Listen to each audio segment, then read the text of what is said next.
What a great text! Watch a frog grow. What a great text. Now it's time to think about what we read and respond to some text evidence questions. These are questions that you will find the answer to in the text. We can look back into the text to find those answers, to find the evidence for our answers. The first question relates to page 6, and the question is this: when and where do frogs lay eggs?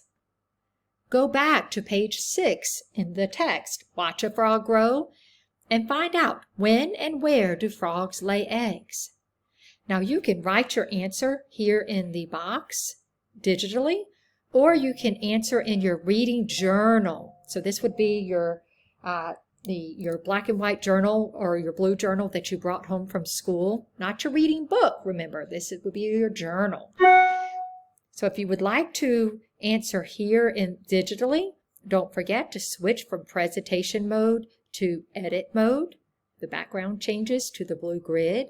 Then you can grab a pen or a text box and you can answer right here in this space.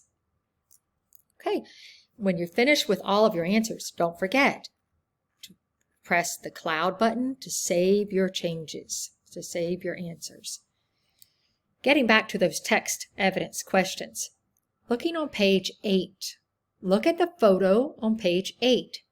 What can you tell about tadpoles from this photo?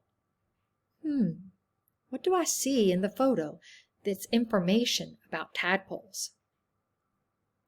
Then turn to page 15. Look at page 15.